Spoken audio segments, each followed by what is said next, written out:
Conflicto, una situación de tensión entre los elementos de un mismo conjunto, con natural a la existencia de distintas posiciones y perspectivas sobre la realidad.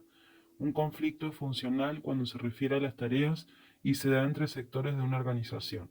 Referido a la naturaleza de las tareas, existe entre subsistemas al interior de las organizaciones. Conflicto por superposición, referido a la presencia de sectores de la organización con tareas similares. Conflicto jerárquico, propio del tipo de relaciones que devienen de una estructura en función de la capacidad que tengan los distintos grupos de imponerle su voluntad a otros. Poder es la probabilidad de modificar los comportamientos de otros actores a pesar de sus posibles resistencias. Fuentes de poder, el manejo de una habilidad técnica, el saber, el que domina una técnica impone, el gozar de poder formal, el jefe que figura en un papel. Liderazgo es la condición del líder, nadie lo cuestiona, produce influencia en un grupo determinado. Autoridad. La autoridad es una forma de poder que supone una suspensión de juicio por parte de sus receptores. Las órdenes se cumplen porque se cree que se deben cumplir. Es voluntaria. La autoridad requiere la legitimidad del poder. Tipos de autoridad. Legitimidad tradicional. Se produce por medio de los hábitos, usos y costumbres. No es racional. El poder es heredado o delegado. Por ejemplo, las familias o las tribus. Legitimidad carismática. Se produce por las características personales del líder. Un grupo social basado en una autoridad de este tipo es inestable. Por ejemplo, ciertos partidos políticos. Legitimidad burocrática basada en la ley. Se caracteriza por la acción racional de los individuos. El Estado moderno, grandes empresas. Delegación de autoridad. Es un medio utilizado por la administración que posibilita la realización del trabajo por intermedio de otros. La delegación de decisiones es denominada descentralización. De tal manera, la descentralización determina la estructura vertical de la organización, definiendo niveles que quedan configurados por el tipo de decisiones que se le delegan. Ambiente es el afuera de la organización, para comprender los procesos que se desarrollan en su interior. Lo que lo rodea, un medio ambiente, es homogéneo o heterogéneo, en función de la diversidad de los elementos que lo constituyen. Un ambiente es heterogéneo si brinda muchas oportunidades. Un ambiente es homogéneo si brinda pocas oportunidades. Un ambiente es estable o inestable en función de las cantidades de cambios que en él ocurren y en función del grado de previsión de estos. Crecimiento. Es cuantitativo, implica que las empresas producen y venden más, que aumenta su tamaño pero elaboran las mismas líneas de producto, utilizando los mismos. Es incremento en tamaño o en número, en capacidad y potencial, no en logros. La causa de falta de crecimiento de una sociedad o una empresa generalmente es por su medio ambiente, externa, se debe al ambiente. Cambio, acción o transición de un estado a otro, diferente o sustituir o reemplazar algo. Cambio organizacional son cambios frecuentes a la organización. Tipos de cambio. El cambio creador es la esencia de la estrategia motor de las estructuras de la empresa. Requiere un objetivo y un modelo. Esto es un concepto integrado de la empresa en su medio.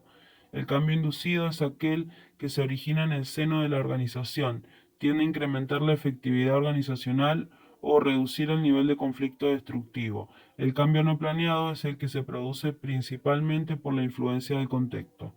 Los cambios organizacionales. Si la persona o la organización han de sobrevivir, sin hablar de prosperar, deben introducir cambios. Si se producen cambios organizacionales, interesa identificar en primer lugar los factores que lo motivan. Factores externos. El mundo cambiante en que vivimos, en general, los mercados cada vez más turbulentos, el ritmo exponencial de cambios tecnológicos, los recursos que tanto ofrecen nuevas opciones, los factores internos, estrategias innovadoras de la dirección, problemas y conflictos internos, la acción de los agentes de cambio. Resistencia al cambio, que los procesos de cambio generen resistencia entre los miembros de la organización según las circunstancias. Esta actitud puede reducirse a casos aislados o ser generalizada. Las acciones a desarrollar para superar la resistencia al cambio son la participación, el involucramiento en las soluciones, una adecuada campaña de educación y comunicación, proceder con sinceridad, evitando las ambigüedades, brindar todo el apoyo necesario a los afectados, saber escuchar, preocupación y solución de los problemas causados, formas de instrumentar cambios y desventajas de alguna de ellas. 8 etapas para llevarla a cabo. Etapa 1. Preparación detallada del primer lanzamiento de una iniciativa de cambio. Etapa 2. Preparación a los términos de referencia y reglas para los cambios propuestos. Etapa 3. Definición, alcance del problema, hecho que se va a abordar. Etapa 4. Selección del método apropiado. Etapa 5. Recopilación de estos datos a información. Etapa 6. Análisis de los datos. Etapa 7. Selección de la mejor opción. Etapa 8. Ejecución. Contar con una buena metodología como la precedente u otra es válida, pues siempre es preferible manejar los procesos de cambio organizacional y no que estos exploren incontrolablemente. Desarrollo es aprovechar mejor el potencial de la organización. Es cual y cuantitativo, trata de ampliar horizontes, se vale de nuevas tecnologías, crea nuevos productos, incrementa su capacidad y desea satisfacer sus propios deseos y lo de los demás. La causa de falta de desarrollo organizacional es interna, autoimpuestos. Organización es un sistema social con un propósito para alcanzar fines específicos. Organización informal. La organización informal es aquella que surge de manera espontánea entre los miembros de una organización al compartir espacios y tareas comunes. La organización informal no se especifica en ningún tipo de documento. Organización burocrática. El trabajo es estandarizado. Las organizaciones poseen un gran tamaño, el ambiente es estable y el control es ejercido por alguna unidad externa. Organización o estructura simple.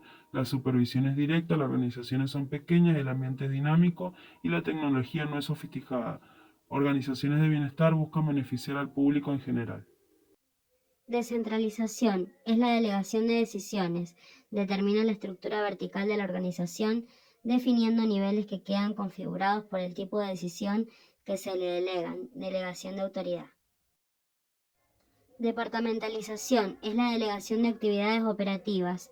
Establece la estructura horizontal de la organización, en la medida que especifica la división de tareas entre los distintos sectores que la componen. Se refiere a la distribución de tareas. Establece la estructuración horizontal de la organización, en la medida que especifica la división de tareas entre los distintos sectores que la componen. Consiste en la sectorización de los objetivos, actividades, procesos, personas y recursos de una organización a través de la aplicación de división del trabajo y la especialización. En un nivel es dividir un conjunto de actividades en varios subconjuntos. Principio de estructura organizacional. Carácter dinámico. Toda buena organización es un cuerpo vivo que desarrolla sus órganos permanentemente para poder así enfrentar las nuevas circunstancias que la marcha de su gestión le impone preparar. El todo para que admita un crecimiento armónico y sólido. La doctrina moderna define las estructuras organizacionales como algo dinámico y cambiante. Su representación formal no se limita a ser algo así como una fotografía tomada en un momento dado. Carácter humano. Al definir una estructura organizacional, habrán de tener en cuenta las personas que la integran, las que potencialmente podrían integrarla. Durante el proceso de diseño de la estructura debe existir una constante interacción entre la conceptualización inherente a la organización ejecutiva y la personalidad. Debe existir una vinculación entre procesos de planeamiento y control con la estructura de la organización. El principio de ascenso implica que todo empleado tiende a ascender hasta su nivel de incompetencia. El trabajo realizado por aquellos empleados que no han alcanzado todavía su nivel